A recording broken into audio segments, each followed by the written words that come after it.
salaamaaleykum ñu ngi nuyu ñëpp di ziar ñëpp di leen bégee bu baax a baax comme ni ñu amee habitude di ko def rek képp koo xamante ni da nga bokk ci ñiy yàq Sénégal di jaxase xelu nit ñi soo waxee dinañ génn tontu la waaw accepté nañ nag ne si démocratie lañ nekk kenn ku nekk am nga droit wax sa xalaat waaye nag xalaat bi dañ dul nangu mu nekk xalaat boo xam ne da ngay yàq deru nit ki parce que da nga am benn haine viscérale envers cette personne tax ba heure boo génnee da ngay wax joo xamante ni daf koy yàqal te ñun personne boobu noonu di Ousmane Sonko dañu ko choisir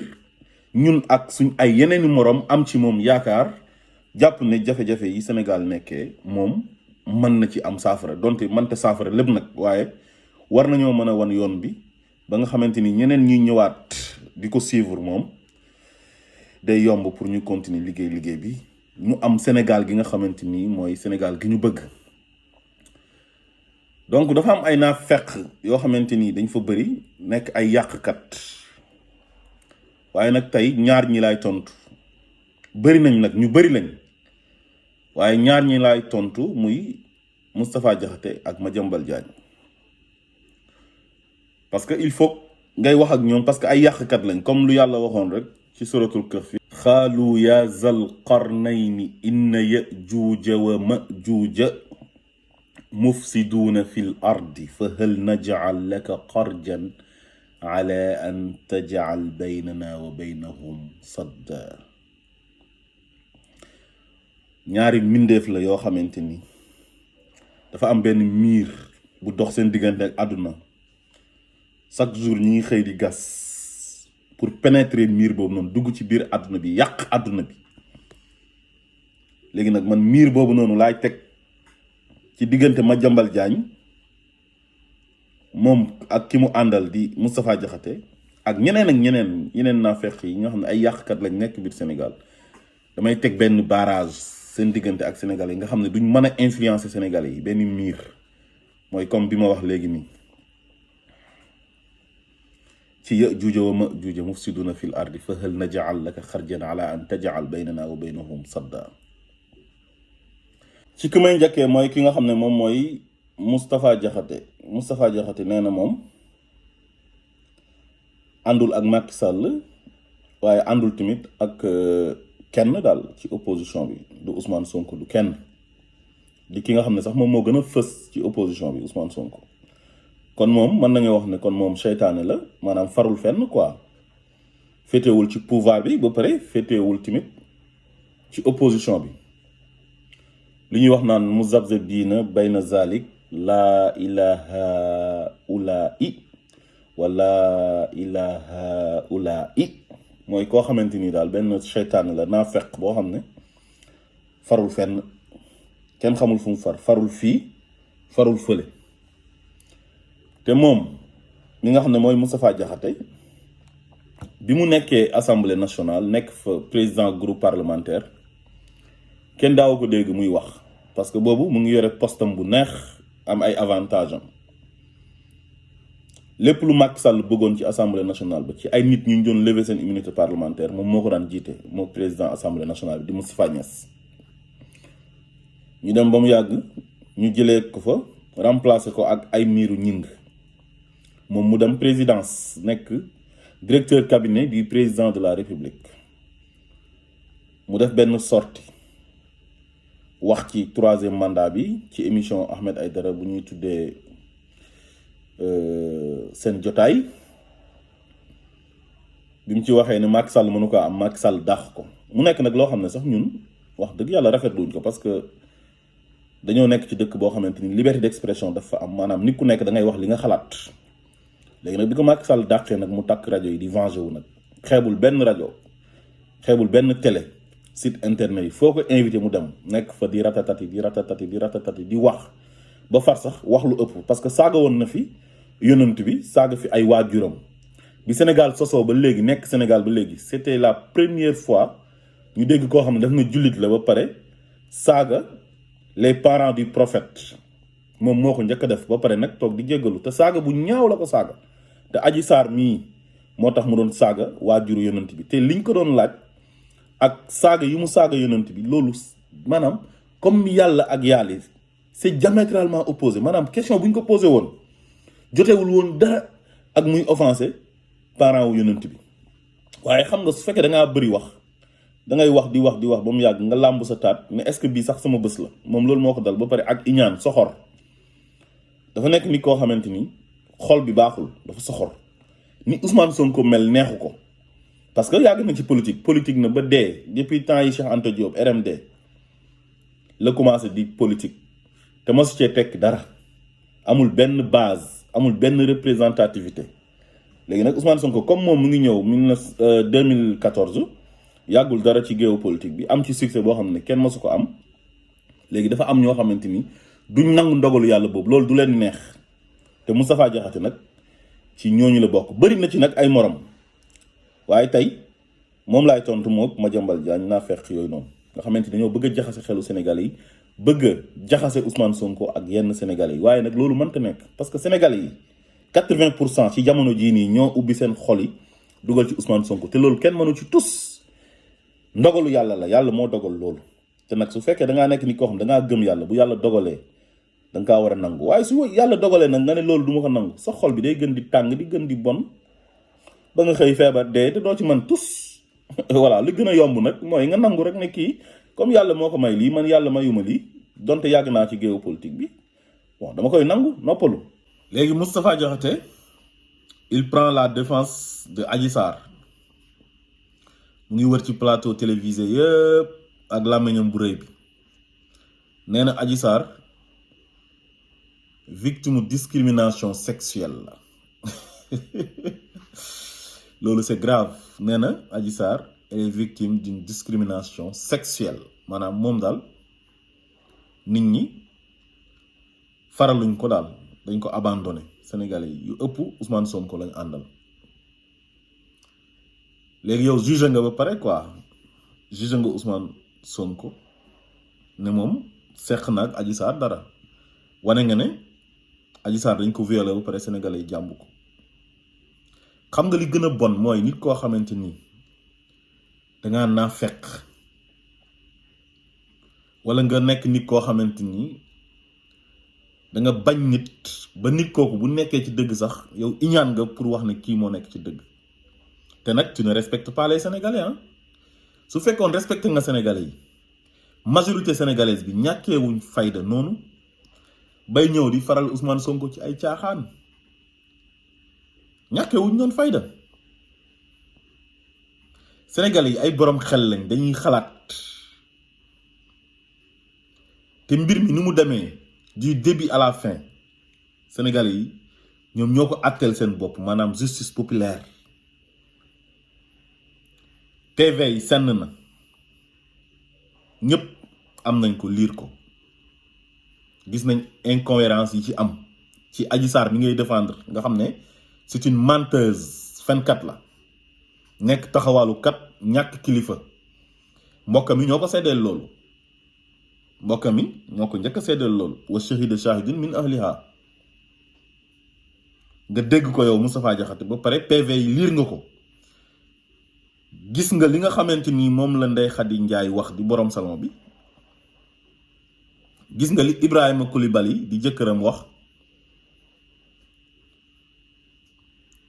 gis nga capitaine bi di capitaine Touré démission ya li tax mu démissionné ñëpp xam nañ ko dañ ko doon mettre la pression pour mu changer PV yi dugal Ousmane Sonko ba pare changer leur version Ndeye Khady Ndiaye loolu yëpp yëg nga ko Sidi Ahmed Mbaye di jarbaatu Maodo Malick Mbaye bu gëm sa bopp bokk ci Benno Bokk Yaakaar liir nga li mu wax beneen xale ba di mami nga xam ne moom mooy co-masseuse bi nga xam ne moo doon maasee ndoor Ousmane Sonko ak Adji Sarr moom maanaam moo ko Adji Sarr ñoo doon maasee Ousmane Sonko gis nga li mu wax tamit déglu nga madame Tall bi nekk Sacré-Cœur te Pape Alé Niang doon ko interviewé li mu wax plainte bi ñu bindal Adji Sarr yëg nga ko xam nga ne Adji Sarr mënul bind plainte bi lu tax mu jaar gendarmerie ñu diligenté ko accélérer procédure bi loo xam ne matul sax 1 mois ñu lever ci immunité parlementaire Ousmane Sonko convoqué ko ci juge 8e cabinet bi loolu yëpp nga xam ko quoi teg ci sa bët am expérience ci état am expérience ci politique xam politique ni muy doxee parce que da ngaa bañ Ousmane Sonko nga ne loolu doo ko nangu kon yow naa fekk nga Moustapha Diakhaté sénégalais yi nag ci loolu lañ basé wu ñoom ba faral Ousmane Sonko ci loolu lañ sukkandiku dañoo xool les faits xam ne dossier bi dafa vide xam ne cabale politique la te xam nañ ne Macky Sall lii njëkkeewu ko ci Ousmane Sonko ci Karim Wade la ko njëkkee jógee fa ñëw ci Khalifa Sall ñii mu jaar ak ñoom ci parrainage éliminer leen léegi nag Ousmane Sonko moo ko dese woon te ñëpp xamoon nañ ne lu mu yàgg-yàgg dina tegal Ousmane Sonko ndëgg sërëx loolu ñëpp xam nañ ko yow léegi nag nga xam loolu ba pare di défendre Adji Sarr te wóor na ne la yow dara amu fa parce que yow fekkee woo ko yow àtte nga ba pare te fekkee woo kon yow ci wàllu diine sax yow caw nañ la 80 yar déjà Moustapha Diakhaté ci diine rek yow diine caw na la 80 yar parce que ni nga waxee da ngay wane ne Ousmane Sonko ak Adji Sarr seq nañ dara te même bu dul viol njaaloo rek il faut ñeenti nit yu bokkul fu ñu jógee ba pare nekk ñu crédible mandu duñ joxante rendez-vous foofu suñu ñëwee ñu fekkee ko gis ku góor ki génnee awraam dugal ko ci awra ku jigéen ki pénétrer ko ñu koy gis nii déjà njaaloo noonu lañ koy seedee te yow seede nga ne Adji Sarr victime discrimination sexuelle la kon yow naa fekk nga ci charia yow caw nañ la 80 yar bu pare yow mu féetee boor te loolu yëpp li la ko yóbbee mooy bañ Ousmane Sonko ak contre Ousmane Sonko beneen bi nee nga Ousmane Sonko il va payer les pots cassés parce que moom moo génnee xale yi ne leen génn leen ñu manifester ba ay xale yu bari dee ci am ñoo xamante ni ñàkk nañ ci seen alal léegi nag yow setal nga Macky Sall ba mu set te xam nga ne Macky Sall mooy responsable bi parce que Macky Sall violence verbale bi mu nekkee yow yàgg nga ko gis te violence verbale violence physique moo ciy topp heure boo gisee ay ñaar nit ñuy xeex bi lu ko waral mooy ci violence verbale la jógee ñëw ci violence physique te yow victime Macky Sall nga kon soo toggee di ñu gëmloo ne yow dangaa contre Macky Sall loolu du dëgg ay fen la Macky Sall ngay liggéeyal da ngay nax sénégalais yi di wane ne ànd ak Macky Sall mais xëy na juboo nga ak Macky Sall ci suuf te ñun yëguñ ko parce que gis nañ la nga ànd ak Marième Faye mel ni géwélam di dem di jàlle ji Doudou Wade topp ci gannaawam nekk suqam kon yow da ngay nax nit ñi da ngay nax sénégalais yi te sa genre gii nii il faut ñu leen di dénoncer di wax ak ñoom pour sénégalais yi mën a xam yow yaay ban façon doomi aadama léegi nga ne kon Macky Sall amul benn responsabilité ci li nga xam ne moom moo fi xew te xam nga ne Macky Sall bu bàyyi woon opposition bi ñu am jàmm bu xoolee woon Ousmane Sonko comme nawleem jàpp ne Ousmane Sonko opposant yam la te dafa am droit pour opposer wu il ne fait que son rôle ku noonu Sénégal du tàkk waaye li mu digaale woon ak ñun li taxoon ñi doon xeex 2011 ci 23 juin bi mu ñëwee dafa def pire que loolu noonu te yow xam nga loolu bu baax a baax a baax a baax a baax Macky Sall moo fi nekkoon naan je vais réduire l'opposition à sa plus simple expression nekk fi di bàkku grand théâtre naan ay fañ fa wàcca mais loolu c'est de la violence verbale boo xam ne ci gémmiñu président de la république la jógee ko président boo xamante ni dañ ko élire dans une démocratie un état de droit mu jiite une république ba pare ne opposant du fi am di def ay pexe pour éliminer ay opposant ba jur lii nii léegi nag opposant boobu nga xamante ni dañ ko bëggoon a rendi mais ku bëgg a dee wequ ñu bëggoon ko rey mu wequ Sénégal yi génn jàppale ko am ay nit ñu ci dee mu nekk loo xam ne ñu ngi koy regretter am ay nit ñu ci ñàkk seen ay alal am ay nit ñu ci gaañu léegi nga ne yow da nga koy sëf ki nga xam ne moom mooy victime bi muy Ousmane Sonko yaay naa fekk Moustapha Diakhaté doo nitu dara sa mag nii sa façon yii nii façon mag yi mel ni yow baaxuñ ci réew baaxuñ ci dëkk baaxuñ ci kër baaxuñ ci àll naa fekk bu mag nga waaye nag duñu toog di leen seetaan de bañ nit ak contre nit ak nit koo xamante ni bu faloo yéen seen ay intérêt dafay menacé wu tax ngeen bëgg a yàq Sénégal bëgg a jaxase Sénégal ne da ngeen koy jaxase ak sénégalais yi bëgg a yàq programme am bëgg a yàq xelu sénégalais yi nga xamante ni ñoom dañoo am yaakaar ci waa jooju ndax programme am waa jooju am droit am ay ambition yu baax pour réewam ngeen ne loolu du fi amee parce que waa ji da ngeen ko contre waa ji ci boppam moo leen di déranger loolu duñu ko nangu ñun duñu ko nangu de ci démocratie lañ nekk nag kenn ku nekk am nga droit wax sa xalaat liberté d'expression tamit dafa war a am waaye nag xalaat bi nag du pour discréditer nit wala pour di ternir image am loolu su ngeen ko defee ñun dañoo am droit pour tontu leen bala ngeen a yàq xelu ñenn ci sénégalais yi xëy yéen sax mënu leen yàq benn xelu sénégalais waaye seytaane waxul dëgg waaye yàq na xel parce que matu leen sax 1% yéen ñiy dal ci kaw Ousmane Sonko di ko contre tekkiwu leen dara sénégalais dañ leen a vomir kon sénégalais yi leen di déglu xam naa ay benn lay doon waaye duñu leen may nag benn yooyu sax ngeen leen di influencer léegi ma ñëw ci ki nga xam ne moom mooy Madiambal Diagne il persiste et signe ci li nga xam ne moom la waxoon ne rebelles yi Casamance yi ñoom ñoo infiltré woon manifestants yi Dakar moo taxoon violence yi bëri ñu ngi jaaree Gambie jël ay bus ñëw Dakar te def nañ ay violence yu bëri ba pare nee na moom gis na leen bi manifestation yi jeexee ñu dugg ay bus di ñibbi Casamance ci garage yi nga xam ne mooy garage u Casamance yi nekk Sénégal yi nekk Dakar comme garage bu ci mel ni Bignona moom moo wax loolu donc bu ñu nekkoon ci benn dëkk boo xamante ni dëkk bi jaar na yoon dëgg am justice dëgg Madiambal Diagne jour boobu noonu du fanaan këram procureur da koy convoqué dóor ko mandat de dépôt ba pare àtte ko teg ko ci yoon waaye comme moom Macky Sall la àndal te ñun Macky Sall bi mu faloo ba léegi xam nañ ne képp ku ànd ak moom képp ku koy défendre loo manti def dara du la ci fekk waaye soo àndut ak moom procureur bi day acharné wu sa kaw bëgg la toroxal bëgg la humilier parce que yow da nga contre Macky Sall maanaam àndoog Macky Sall Madiambal Diagne dangaa tuuti lool encore une fois ma répété waat ko la répétition est pédagogique pour taal Sénégal bokkul ak yeneen réew yi nga xam ne da ngay boole ay xeet ñuy xeex Sénégal xeet yu fa nekk yëpp xeet boo ci dem dina dem ci beneen xeet takk fa jabar di nga gis ay joolaa yu sëy ak ay séeréer di nga gis ay séeréer yu sëy ak ay pël di nga gis ay njaago yu sëy ak ay saraxule ay mankaañ yoo xamante ni ñuy sëy ak ay balant olof yi ñu ngi takk ci naar yi bëri na man mii sama papa lébu la dëkk Tëngéej sama yaay di saalum dëkk Kaolack te man jabaru pël laa am pël boo xam ne waxuma la pël nii rek pël boo xam ne seen waa kër yëpp pël la ñuy làkk la alors pël ci yaay ci baay ci maamaati maam ñëpp ay pël kon man am naa jarbaat boo xamante ni pël la pël yooyu tamit am nañ jarbaat boo xamante ni lébu la saalum la te foo dem ci Sénégal métissage boobu di nga ko fa fekk Casamance gi ngeen di tudd pour bëgg a jaaree foofu pour jaxase Ousmane Sonko ak sénégalais yi Casamance xeet yëpp a ngi fa pël yaa ngi fa joolaa yaa ngi fa soose yaa ngi fa olof yaa ngi fa mankaañ yaa ngi fa balante yaa ngi fa Sénégal dafa bëri xeet ay koñaajo ay basari yooyu yëpp a ngi Sénégal ku lim da ngay juum te ñooñ ñëpp kenn koo ci gis rek mu ngi kale morom ka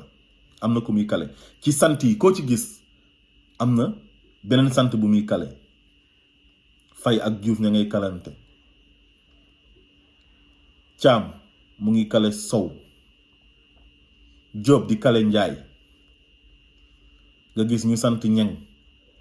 di kale ñi sant Ndooy ak ñi sant Fall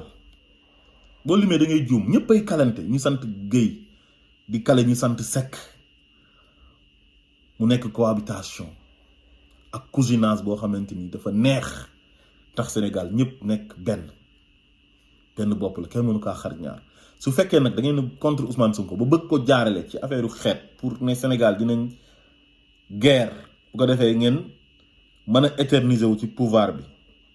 Macky Sall mi ngay jàppale loolu la bëgg toog ci nguur gi xañ Ousmane Sonko nguur gi ba jaral na ko sax Sénégal tàkk moo tax mu seetaan leen yéen ngeen di wax lu leen neex ay wax yu garaaw te dara fekku leen ci kenn oowu leen te bu ko keneen waxoon ba léegi nii mu ngi ci kaso ba ku àndut ak Macky Sall waaye loolu nag jàpp leen na mënta nekk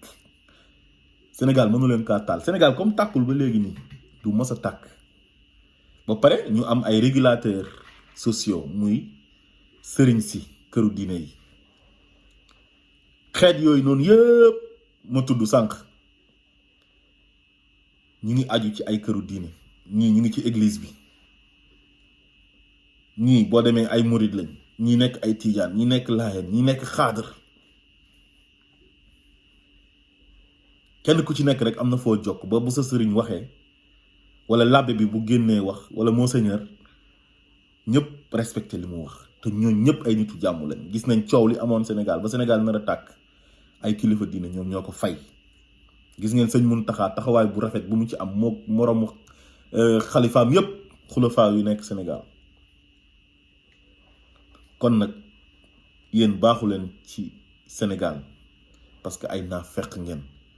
suñu nekkoon ci dëkk bu baax dëgg bu am yoon dëgg kenn du leen tàllal micro ngeen di wax di taal dëkk bi du ngeen génn télé mukk di wax heure bii ci kaso yi la leen di fekk suñ leen tijjee ñëpp jël leen tegee leen de côté dootoo leen waxati dootoo leen tekkeeti dara parce que ay ordure ngeen maanaam ci poubelle ba ngeen war a nekk waaye nag fekk yéen a ngi génn di wax di yàq parce que yéen seen wax ji du defar da ngeen di génn pour yàq ñun nag dañuy génn pour defar su ngeen génnee pour yàq rek ñun ñu génn pour defar ñun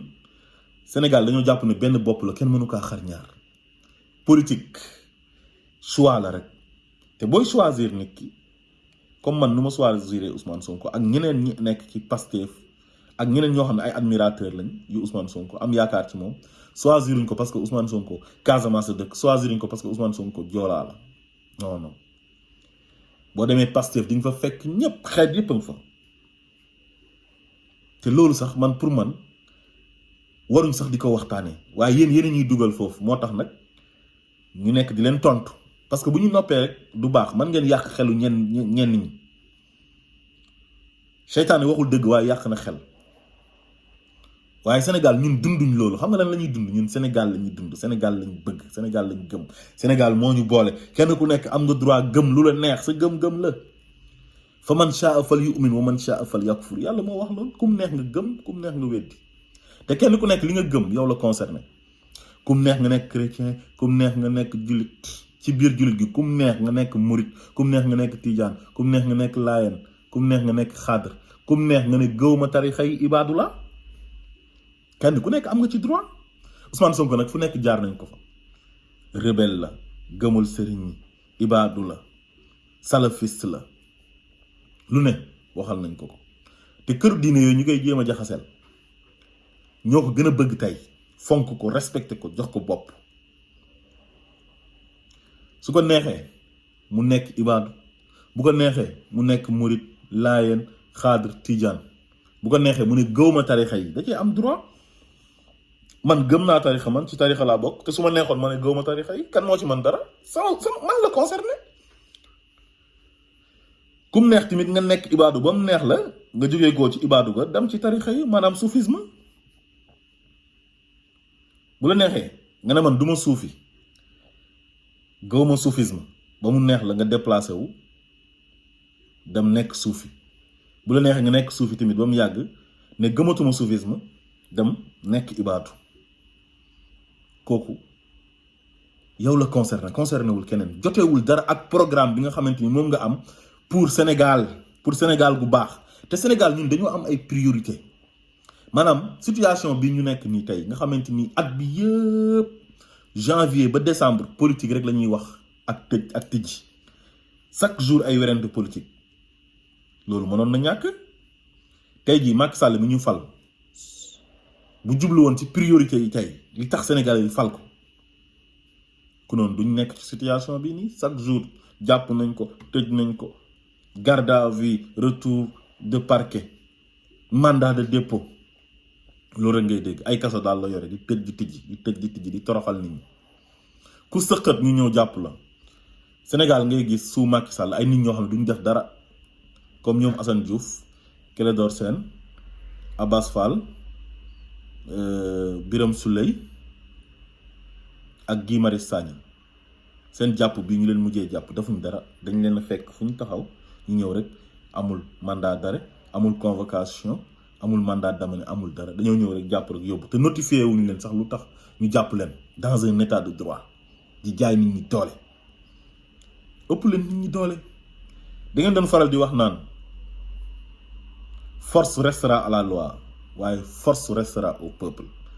genre Moustapha Diakhaté nag ak Madiambal Diagne yi nga xam ne ñoo ànd ak Macky Sall di ko liggéeyal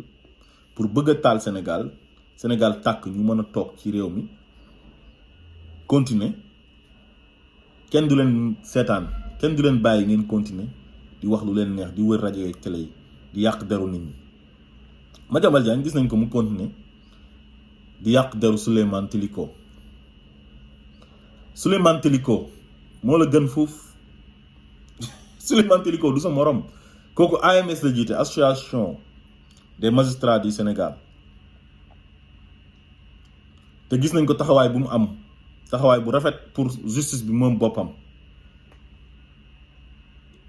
gis nañ ko kooku c'est un homme de valeur nekk nga nag di yàq deram naan ay Guinéen la lu nekk wax nga ko fi te xamul ne sax Sénégal ak Guinée benn la ak Mali ak Côte d'Ivoire tubaab bi ñoo ñëw séparé ñu rek ak Gambie waaye benn xeet la sant bi ngay gis Sénégal boo demee Gambie di nga ko fa fekk soo demee Mali di nga ko fa fekk boo demee Guinée di nga ko fa fekk boo demee Côte d'Ivoire fekk ko fa ba Burkina Mauritanie partout su fekkee nag ci affaire yi sant ngay xool ak contre bi nga contre nit tax nga bëgg a yàq deram te kooku gën la foofu jaar-jaaram gën sa jaar-jaar foofu ba nga koy tuumaal ay xaalis bu mu détourné boo xam ne Union européenne ñoom ñoo ko financé woon ci déplacement bu ñu waroon def dem Tchad pour def ay enquête ci lu ñu doon tuumaal Hissène Habré mooy crime de guerre crime contre l'humanité loolu yëpp Pape Ndiaye bu Walfadjri indi na ci ay leeral te lu mu ñu wax ñun doy nañu te nee na xaalis ba 800 000 la te yónnee nañ la citation directe te di nga tontu mu leer nañ xaw ma nag fan lay mujjee comme Sénégal moom ko ànd ak Macky Sall loo def dara du la ci fekk. Madiambal Diagne sa jaar-jaar ñun xam nañ ko usurpateur de fonction nga Madiambal Diagne loolu xam nañ ko nekkoon nga Kaolack te ñun Kaolack lañ dëkk nettali nañ ñu lépp nekkoon greffier di triande nit ñi naan magistrat nga di laaj ay nit xaalis pour accélérer seen dossier moo tax ñu rajo la ci magistrature bi nga dem nekk journaliste ubbi sa journal Le Quotidien en 2003 di chanteloo nit ñi di saaga nit ñi di xas nit ñi tous les jours Ablaye Wade tëjoon na la fii ci offense au chef de l'État di saaga sëriñ si saaga nga fi waa Touba récemment yàggul dara bi corona bi commencé daaw nga ne Mbàkke Touba l'axe du mal nga ne daal Mbàkke ak Touba fa la corona bi nekk loolu nga bëggoon a wax ne mooy épicentre corona bi te xam nga ne épicentre corona bi Dakar la woon parce que premier cas bu njëkk am benn tubaab moo ko fi indi le 2 mars 2020 jógee ko France nga xam loolu mais bëgg a stigmatiser waa Touba di leen toroxal loolu nga si jublu woon ak manque de respect wax ne Mbàkke Touba l'axe du mal pour bu ñu la laajee nga ne Mbàkke Touba yi ngay wax maanaam 404 mbaar yi daw diggante Mbàkke ak Touba mooy axe du mal bi loolu nga bëggoon wax di def ay jeu de mots foog ne yaa gën a muus nit ñi fekk nit ñi la gën a yeewu Madiambal affaire bi du ay jàng ba ay université ak yooyu affaire bi xel la xel rek la nit ñi dañuy xalaat te yéen seen jàng yi jëruñu leen dara waaw parce que ay intellectuels yu malhonnête ngeen voilà waaye daal heure bu ngeen génnee di wax ñun dinañ génn tontu leen parce que moomu leen Sénégal te mënu leen taal Sénégal di ngeen cee tuuti.